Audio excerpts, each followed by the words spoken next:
हमेशा नहीं पर समझ की सुंदर काया है। Born to be remembered, born to be remembered, born to be remembered, born to be remembered। नमस्कार, सुप्रभात, आदाब। बॉर्न टू बी रिमेम्बर्ड के एक और नए एपिसोड में मैं संदीप भट्ट आप सभी का स्वागत करता हूं। वैसे इस कार्यक्रम के माध्यम से एक बात अब तक हम अच्छी तरह से समझ चुके हैं कि पैसा कमाना भले ही आसान हो, लेकिन नाम कमाने के लिए जिंदगी को हर तरह के रास्तों से गुजरना पड़ता है। ये ऐसे रास्ते होते हैं जहां कभी फूल होते हैं तो कभी कांटे, कभी धूप होती है तो कभी छांव, और अंत में जीत उन्हीं की होती है जो बिना घबराए इन पर आगे बढ़ते जाते हैं। आज ही के दिन यानी 29 जनवरी वर्ष 1954 में एक ऐसी ही महिला का जन्म हुआ था जिसने उन हालातों का भी सामना किया जहां पहुंचकर या तो लोग जीने नहीं देते या फिर खुद व्यक्ति का आत्मविश्वास कमजोर पड़ जाता है। लेकिन हुनर और काबिलियत एक दिन में पता नहीं चलते हैं। हम बात कर रहे हैं जीवन में ऐसे ही कई उतार चढ़ावों का सामना करने वाली ओपरा गेल विनफ्रे की। I wanted to be Mary Tyler Moore. I wanted to be Mary. I wanted to live where Mary lived. I wanted Mr. Grant in my life. I wanted my boss to act like that. I wanted Ted. I have a great job, as most of you all know. One of the best parts about it for me is meeting so many interesting, talented, smart people, particularly women people. सुना आपने इस आवाज को? हालांकि ये आपके लिए नई आवाज नहीं है, लेकिन हमारा मकसद सिर्फ इनके हुनर की एक झलक से आपको रूबरू करवाना है। ये ओपरा की अपनी स्टाइल का ही तो जादू है कि उन्हें 20वीं सदी की सबसे अमीर अफ्रीकन अमेरिकन होने के साथ साथ अमेरिकी इतिहास के सबसे प्रभावशाली व्यक्तित्व में शुमार किया जाता है। वैसे इनका असली नाम ओरफा विनफ्रे था, जो कि एक बाइबल कैरेक्टर से लिया गया था। ऑडियो हो या फिर वीडियो, ओपरा विनफ्रे आज भी मीडिया की पहली पसंद है। उनके बात करने का तरीका, विषय की गहराई को टटोलने की काबिलियत सामने वाले को वक्त का एहसास ही नहीं होने देती।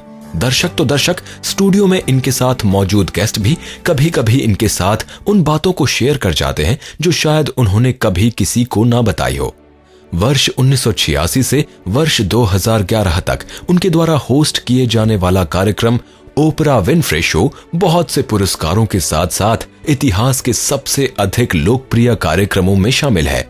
विनफ्रे की लोकप्रियता के कारण ही उन्हें अमेरिकी राष्ट्रपति द्वारा प्रेसिडेंशियल मेडल ऑफ फ्रीडम और हार्वर्ड विश्वविद्यालय द्वारा डॉक्टरेट की मानद उपाधि से सम्मानित किया गया है। It's really difficult to wrap your brain around it. I watched other people receive it. I watched Maya Angelou receive hers and Sidney Poitier, and never even imagined that I would even ever be considered. It's not the kind of thing that you grow up, I hope I get the Medal of Freedom. So when I received the call from the president himself, saying that this really, the work that you have done, we respect and want to honor you for it. Winfrey का जन्म Mississippi में एक बेहद ही गरीब परिवार में हुआ था। हालात ऐसे थे कि ना ही पेट भर खाने को होता था और ना ही शरीर ढकने के लिए सही कपड़े। कई बार तो विनफ्रे ने आलू के बोरे से अपने कपड़े तैयार किए थे, जिस कारण आसपास के बच्चे उन पर हंसते और तरह तरह की बातें बनाते। लेकिन एक बात जो अच्छी हुई थी वो ये कि इनकी नानी ने इन्हें बचपन से ही पढ़ने की ओर प्रोत्साहित किया और इसलिए वो विनफ्रे को चर्च ले जाने लगी। चर्च में इनकी बाइबल पढ़ने की योग्यता को देखकर ही सभी ने इन्हें नाम दिया द प्रीचर। विनफ्रे की उम्र अब 6 साल थी जब उन्हें उनकी मां के साथ रहने का मौका मिला, लेकिन वो प्यार, वो दुलार शायद कभी नहीं मिला जो एक बच्चा अपनी मां से चाहता है। इसकी वजह कहीं ना कहीं काम के कारण वक्त ना मिल पाना भी थी। कुछ समय बाद आर्थिक परेशानियों के कारण विनफ्रे को उनके पिता वर्नन के पास रहने के लिए भेज दिया गया। पिताजी थोड़े सख्त मिजाज के थे, लेकिन फिर भी उन्होंने विनफ्रे को अच्छी तालीम के लिए प्रेरित किया। उनकी वजह से वो स्कूल जाने लगी और धीरे धीरे सभी की चहेती बन गई। यहाँ इन्होंने अपनी अभिव्यक्ति क्षमताओं यानी स्पीच स्किल्स के चलते कई पुरस्कार जीते और साथ ही विश्वविद्यालय में प्रवेश के लिए स्कॉलरशिप भी। कॉलेज के दौरान ही विनफ्रे का आकर्षण कम्युनिकेशन की तरफ हुआ और उन्होंने लोकल रेडियो स्टेशन पर बतौर न्यूज रीडर काम करना शुरू कर दिया। काम के बावजूद वो हमेशा ही पढ़ने लिखने में अव्वल रही। वैसे जिस वक्त विनफ्रे ने लोकल मीडिया में काम करना शुरू किया तो वो वहां सबसे कम उम्र की और पहली अश्वेत महिला न्यूज एंकर थी। वर्ष 1983 में विनफ्रे ने शिकागो के WLS टीवी को ज्वाइन किया। उन्हें यहां सुबह 6 बजे प्रसारित होने वाले टॉक शो AM शिकागो को होस्ट करने का मौका मिला। इनका पहला एपिसोड 2 जनवरी 1984 को ऑन एयर हुआ था। इस शो को लोगों ने न सिर्फ इसके कंटेंट के लिए पसंद किया बल्कि इसकी लोकप्रियता को बढ़ाने में विनफ्रे की मौजूदगी भी महत्वपूर्ण रही। कुछ ही दिनों में इस शो की वजह से टीवी चैनल ने पहले से 40 गुना अधिक रेवेन्यू जनरेट करना शुरू कर दिया। The Naked and the Dead, Barbary Shore, The Deer Park, Marilyn, The Executioner Song, Of Women and Their Elegance, Ancient Evenings, Tough Guys, Don't Dance. Ladies and gentlemen, the author behind these titles and so many more, Norman Mailer. It's good to have you here. Okay. You know, we've been talking about how to be a winner at love this morning, and a man who is in his 6th marriage now. I want to ask you, how do you be a winner at love? Show की बढ़ती लोकप्रियता को देखते ही इसका नाम बदलकर Oprah Winfrey show कर दिया गया और इसकी अवधि आधे घंटे से बढ़ाकर 1 घंटे कर दी गई। 8 सितंबर 1986 से इस शो का प्रसारण पूरे राष्ट्र में किया जाने लगा। इस शो का आखिरी प्रसारण 25 मई वर्ष 2011 में किया गया था, लेकिन इस शो ने वर्ष 1993 में रेयर प्राइम टाइम इंटरव्यू में आवाज और डांस के बादशाह माइकल जैक्सन को शामिल किया था, जो कि अमेरिकन टेलीविजन इतिहास में सबसे ज्यादा देखे जाने वाला इंटरव्यू शो था। Good evening. I'm Oprah Winfrey, bringing you a world-exclusive interview with the most elusive superstar in the history of music, Michael Jackson. How nervous are you right now? I'm not nervous at all, actually. You really aren't? No, I never get nervous. You don't? No. No, not even for your first interview and it's live around the world? I thought you'd be a little nervous, but that's great, because if you're not nervous, I won't be nervous.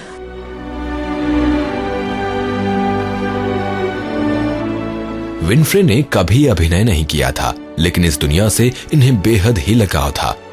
इसीलिए वर्ष 1986 में इन्होंने अपनी production company Harpo production को शुरू किया, जहां से फिल्म प्रोडक्शन के साथ साथ मैगजीन प्रकाशन भी किया जाने लगा। बचपन में विनफ्रे ने जिस तरह के हालातों का सामना किया था, उससे प्रभावित होकर ही इन्होंने एक नेशनल कैंपेन की शुरुआत की थी, जिसे उन्होंने नेशनल चाइल्ड प्रोटेक्शन एक्ट के तहत US न्यायालय में पेश किया और वर्ष 1993 में राष्ट्रपति बिल क्लिंटन ने इसे ओपरा बिल के नाम से साइन किया था। इसके तहत प्रताड़ित अथवा लावारिस बच्चों को सरकारी व गैर सरकारी संस्थाएं जरूरी सुविधाएं मुहैया करवाती हैं। वर्ष 2000 में ओपरा एंजल नेटवर्क ने यूज योर लाइफ अवार्ड की शुरुआत की। $1 लाख का यह अवार्ड उन लोगों को दिया जाता है जिन्होंने अपने कामों से दूसरों की जिंदगी को आगे बढ़ाने में मदद की है। Learning how to live a life of passion, that if you follow your heart's desire and your passion, that your passion will lead you to your purpose.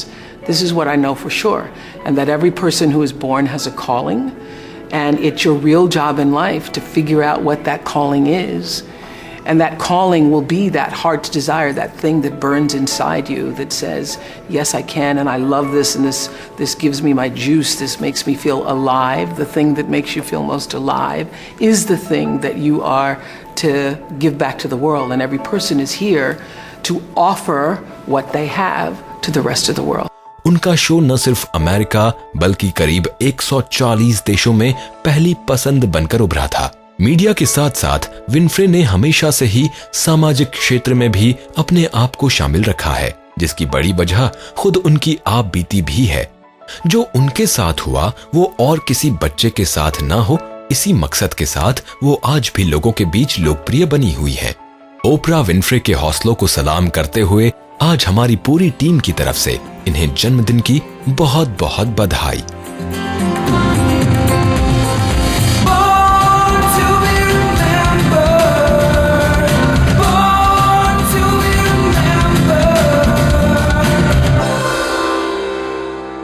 भारतीय खेल और खिलाड़ी हमेशा से ही विश्व पटल पर अपनी छाप छोड़ते रहे हैं, लेकिन कहीं ना कहीं आज भी उन्हें कई परेशानियों से जूझना पड़ता है। इसीलिए वो खेल को एक करियर के तौर पर कम, एक शौक के तौर पर ज्यादा पसंद करते हैं। जबकि यदि इन खेलों को बढ़ावा दिया जाए तो वो दिन दूर नहीं जब ओलंपिक्स में जाने के लिए हमारे पास गिने चुने नामों की जगह खिलाड़ियों के नामों की एक लंबी फेहरिस्त हुआ करेगी। आज ही के दिन राजस्थान के जैसलमेर में जन्मे राज्यवर्धन सिंह राठौर एक ऐसा ही नाम है जिन्हें देश के कुछ गिने चुने बेहतरीन खिलाड़ियों में शुमार किया जाता है। इन्होंने अपने करियर की शुरुआत भारतीय सेना से की थी। यहाँ तक पहुँचने के लिए राज्यवर्धन ने प्रशिक्षण लिया था नेशनल डिफेंस एकेडमी से।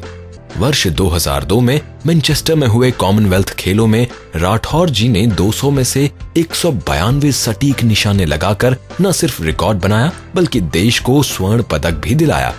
ये रिकॉर्ड आज तक बरकरार है। वर्ष 2004 में सिडनी और 2006 में कायरो में हुई विश्व निशानेबाजी प्रतियोगिताओं में राठौर जी ने स्वर्ण पदक अपने नाम किया और दुनिया के समक्ष भारतीय पारखी नजर की मिसाल पेश की। वर्ष 2006 में मेलबर्न में हुए कॉमनवेल्थ खेलों में अपने टाइटल को बचाते हुए इन्होंने एक बार फिर से स्वर्ण पदक प्राप्त किया। उन्होंने ये मेडल अपने साथी मुराद अली खान के साथ प्राप्त किया। वहीं विक्रम भटनागर के साथ उन्हें मिला रजत पदक। वैसे भारतीय खेलों में राठौर जी का नाम उस वक्त रोशनी में आया जब इन्होंने वर्ष 2004 में एथेंस ओलंपिक्स में देश को रजत पदक दिलाया था। वर्ष 2006 में स्पेन वर्ल्ड चैंपियनशिप में इन्होंने कांस्य पदक जीतकर अपना नाम विश्व के 12 बेहतरीन शूटर्स में शामिल किया। राज्यवर्धन की शूटिंग स्किल्स की जितनी तारीफ की जाए शायद कम होगी और इन्होंने अपने इसी हुनर के दम पर देश को बेहतरीन निशानेबाज नागरिक भी दिया है। वर्ष 2003 में राठौर जी विश्व में तीसरी रैंक पर कब्जा कर चुके थे, जबकि उसके बाद वर्ष 2004 में कुछ समय के लिए पहले और फिर दूसरे स्थान पर काबिज रहे। वर्ष 2003 में विश्व चैंपियनशिप प्रतियोगिता में कांस्य पदक जीतकर इन्होंने करीब 40 साल बाद देश को गौरवान्वित होने का मौका दिया था। इससे पहले देश की तरफ से वर्ष 1962 में कायरो में हुई विश्व चैंपियनशिप में करणी सिंह ने रजत पदक जीता था। अब आप अंदाजा लगा सकते हैं कि आज भी हमारा देश खेल और खिलाड़ियों के मामले में कहां है। कमी देश की प्रतिभा में नहीं है, बल्कि आज जरूरत है इन्हें खोजने की। वर्ष 2006 में दोहा में हुए एशियन खेलों में भी राठौर साहब ने व्यक्तिगत तौर पर कांस्य पदक हासिल करने में कामयाबी प्राप्त की थी। इस तरह वर्ष 2002 से 2006 के मध्य राठौर जी ने 25 अंतर्राष्ट्रीय मेडल देश को प्रदान किए। See, I have a personal belief, a very strong belief that in one life that we all get, we can do some things for ourselves, but we must do a lot of things for others. That's a complete life. And to bring about positive changes in the sporting environment that I have lived in, I think would be a very positive service for me, in a sense of returning something back to the sport. So it's not for any other reasons, but just to make things easier for those who want to follow in the footsteps later.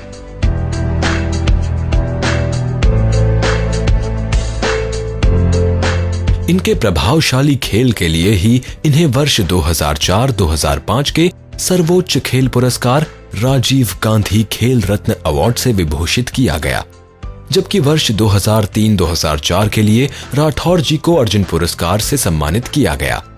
Bharat सरकार ने भी इनकी निशानेबाजी की तारीफ करते हुए इन्हें चौथे सर्वोच्च भारतीय नागरिक सम्मान पद्मश्री से नवाजा है।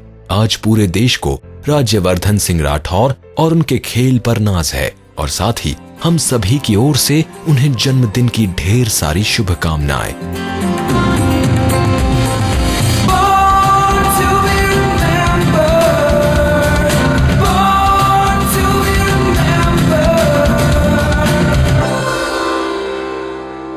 और अब बात एक ऐसे शख्स की जिन्हें 18वीं सदी के सबसे अधिक लोकप्रिय लेखकों में गिना जाता है।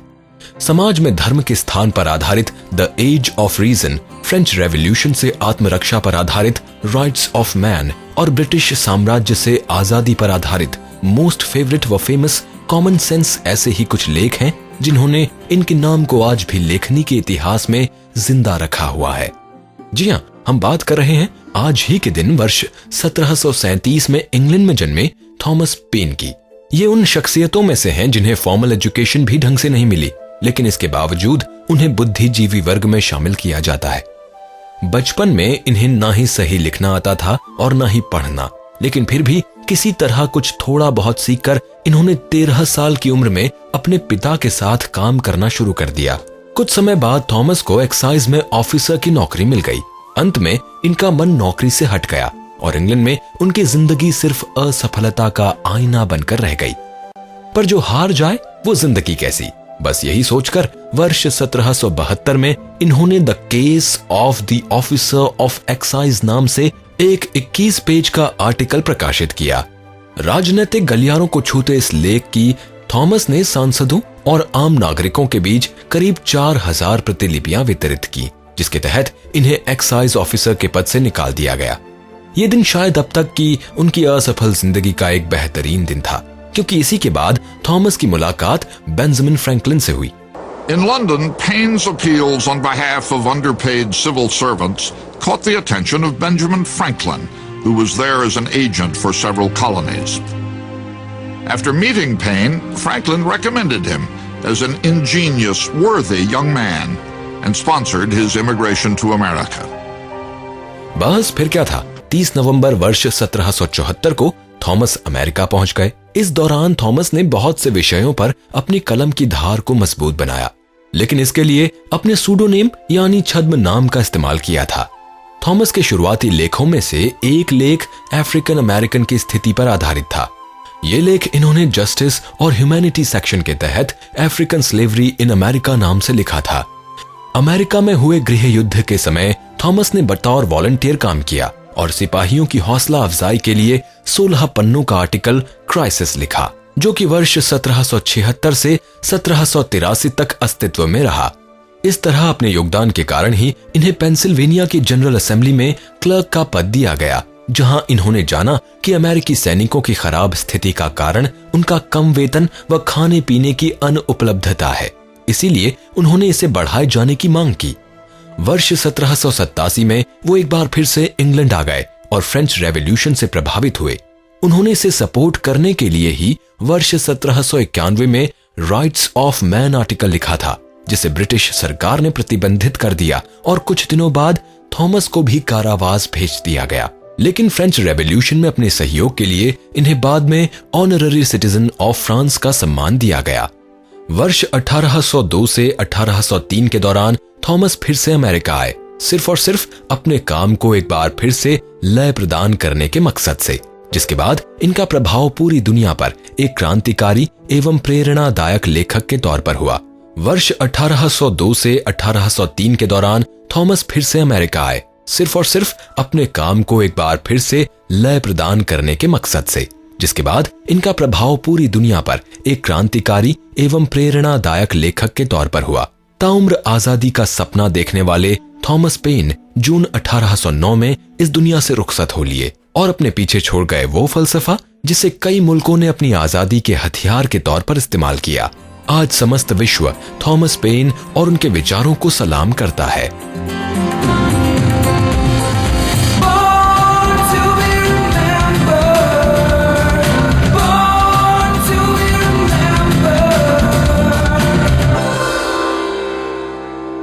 वैसे बात अगर इलेक्ट्रॉनिक्स की दुनिया की करें तो उसमें से सबसे खास आविष्कार जो आपको नजर आएगा वो है लंबे समय तक चलने की क्षमता रखने वाली एल्कलाइन बैटरी, जिसे आज ज्यादातर डिवाइसों जैसे कैमरा, कंप्यूटर गेम्स आदि में इस्तेमाल किया जा रहा है। इस बैटरी के बिना डिवाइस की कार्य क्षमता किसी काम की नहीं रहेगी, लेकिन जिस बैटरी को हम अपने जीवन में इस कदर शामिल कर चुके हैं, क्या उतने ही अच्छे से हम उसके आविष्कारक को भी जानते हैं? अगर नहीं तो अब जान लीजिए, क्योंकि कार्यक्रम की ये हस्ती कोई और नहीं बल्कि दुनिया की पहली एल्कलाइन बैटरी बनाने वाले लुइस फेडरिक हैं। फेडरिक का जन्म आज ही के दिन वर्ष 1927 में कनाडा के ओंटारियो शहर में हुआ था। फेडरिक ने अपने करियर की शुरुआत कैनेडियन आर्मी से की और बाद में टोरंटो विश्वविद्यालय में दाखिला ले लिया। यहां से इन्होंने केमिकल इंजीनियरिंग में बैचलर्स डिग्री प्राप्त की और कैनेडियन नेशनल कार्बन कंपनी में बतौर डेवलपमेंट इंजीनियर काम करने लगे। यहाँ पर पहले की तुलना में लंबे समय तक चलने वाली बैटरी की मांग तेजी से होना शुरू हुई।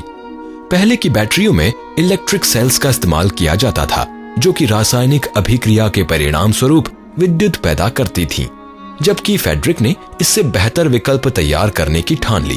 उन्होंने बहुत से प्रकार के पदार्थों पर अध्ययन किया ताकि बैटरी की क्षमता को लंबे समय तक बढ़ाया जा सके। अंत में उन्होंने पाया कि जिंक और मैंगनीज डाइऑक्साइड इलेक्ट्रोड्स के साथ इलेक्ट्रोलाइट माध्यम और कंडक्टिंग पदार्थ के रूप में एल्कलाइन पदार्थ का इस्तेमाल करके इस समस्या को हल किया जा सकता है। फेडरिक ने इस बैटरी को डिस्क का आकार देने की बजाय सिलेंडर का आकार दिया और फिर इन्हें कुछ खिलौनों में इस्तेमाल किया, जिसके बाद देखा गया कि इन एल्कलाइन बैटरीज की मदद से कार व दूसरे खिलौने लंबे समय तक चल सकते हैं। बस फिर क्या था, कंपनी को उनका आइडिया पसंद आया और जल्द ही इसे अमल में लाया जाने लगा। वर्ष 1959 में फेडरिक ने एल्कलाइन बैटरी दुनिया के सामने पेश की। आज फेडरिक द्वारा बनाई गई एल्कलाइन बैटरी को और भी बेहतर बनाया जा चुका है, जिसके साथ उनकी क्षमता पहले से 40 गुना से अधिक हो चुकी है। लेकिन जब कभी भी बात एल्कलाइन बैटरी के अस्तित्व की होगी तो वहां पहला नाम फेडरिक का ही होगा। फेडरिक ने अपने करियर के दौरान करीब 51 पेटेंट्स अपने नाम किए थे, जिनमें लिथियम बैटरी भी शामिल है। उनके द्वारा बनाई गई पहली प्रोटोटाइप बैटरी आज भी वॉशिंगटन स्थित national museum of American history में संरक्षित है। लुइस फेडरिक अब भले ही हमारे बीच नहीं है, लेकिन आज भी बैटरी के रूप में उनके योगदान के साथ उनकी उपस्थिति को महसूस किया जा सकता है। हमारी तरफ से लुइस फेडरिक को तहे दिल से शुक्रिया।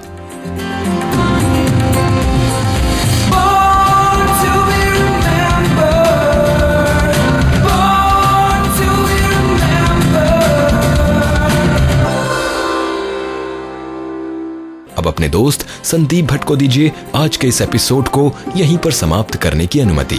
नमस्कार। मैं बनना चाहूं जैसा पर शायद सपनों में, मैं उड़ना चाहूं जैसा पर शायद सपनों में।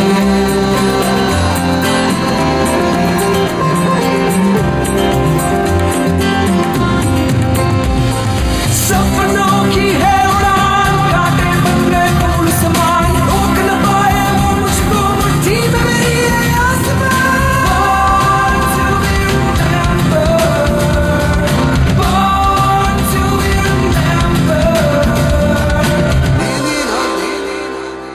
इस कार्यक्रम के कार्यकारी निर्माता जैनेंद्र सिंह,